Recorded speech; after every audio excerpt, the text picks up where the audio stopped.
Bonsoir à vous tous mes bulleurs et bienvenue pour cette nouvelle vidéo. Aujourd'hui je vous emmène avec moi sur la dernière lecture que je viens de terminer qui s'appelle Monsieur de E.L. James.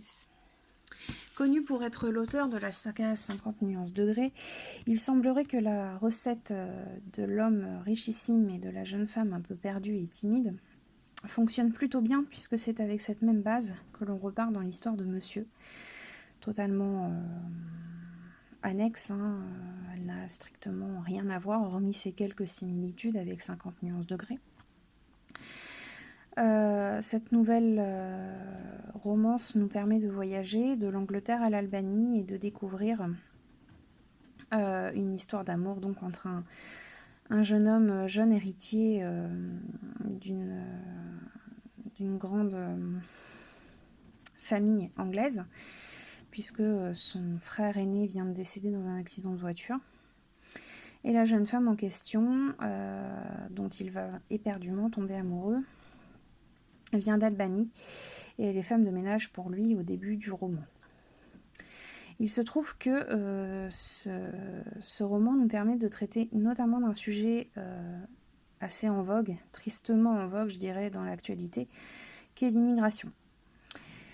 Sans vouloir vous spoiler l'intégralité du livre, il faut savoir qu'Alessia, l'héroïne de cet ouvrage, est donc albanaise. Elle a fui son pays pour l'Angleterre dans des conditions atroces qui seront dévoilées au fil du roman. Et elle tombe amoureuse, une fois arrivée en Angleterre, de Maxime, son patron et richissime héritier, notamment de grands domaines en Cornouailles ou autres.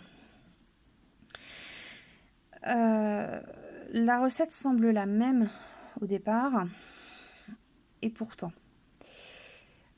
j'ai pris plus de plaisir à lire Monsieur qu'à lire 50 nuances. Alors pourquoi, me direz-vous, puisque la recette est assez semblable. Très probablement, puisque cette fois je n'ai pas vu le film avant. Je n'ai pas vu de film sur ce livre. Et par conséquent, j'ai pu m'imaginer les personnages comme je le souhaitais. Comme je les vois moi dans mon esprit. Alors il faut savoir qu'a priori, d'après quelques recherches faites sur internet, un film serait en cours de fabrication pour ce nouveau roman. Alors personnellement, pourquoi pas? Après j'ai un peu peur qu'on retombe dans un cliché qui est celui de 50, enfin, qui pourrait être celui de 50 nuances et qui est devenu un style qu'on retrouve beaucoup maintenant sur le devant de la scène littéraire notamment. Bon, si ça fonctionne, tant mieux pour l'auteur, tant mieux pour les personnes qui pourront vivre de ce film. Après, très honnêtement, moi je serais bien restée à l'étape littéraire uniquement et sans passer par l'image, parce que j'ai souvent ce problème d'être déçue une fois avoir vu un film, surtout quand j'ai eu le temps de m'imaginer les personnages auparavant. C'est notamment le cas dans After, qui est une série de livres un peu sur le même style, mais que j'ai adoré. Et effectivement, une fois passé derrière mon petit écran pour voir la version cinématographique d'After, eh bien, je suis déçue par les personnages qui ne ressemblent pas du tout à ce qui leur ressemblait dans mon esprit. Enfin, tout ça pour dire que je pense qu'il est plus important de se faire sa propre opinion à partir d'un livre et d'aller au bout du récit avant de pouvoir juger d'une histoire ou tout simplement d'un film, parce que parfois on n'a pas toutes les clés, on n'a pas toutes les notions dans le film et on ne comprend pas forcément tout. Alors c'est loin de moi l'idée de vouloir critiquer l'univers cinématographique, loin de moi l'idée de vouloir critiquer l'adaptation en images de romans divers et variés. C'est quelque chose qui se fait depuis toujours. Parfois ça fonctionne bien, parfois ça fonctionne un peu moins bien.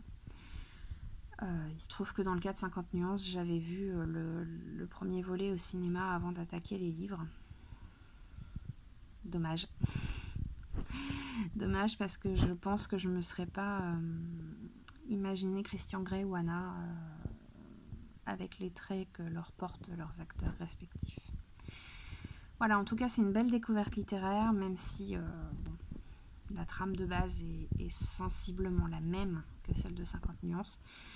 Par contre, cette fois, j'ai vraiment aimé la partie concernant l'immigration de cette jeune Albanaise, qui a un parcours très difficile, mais à la fois très beau, qui fait preuve d'un courage extraordinaire et de valeur et d'humanité que j'apprécie particulièrement. Voilà. Enfin, en tout cas, c'était une belle pause littéraire pour commencer cet automne.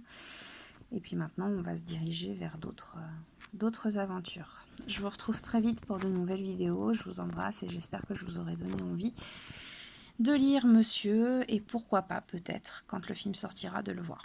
Allez, des gros bisous à tous. Bonne soirée.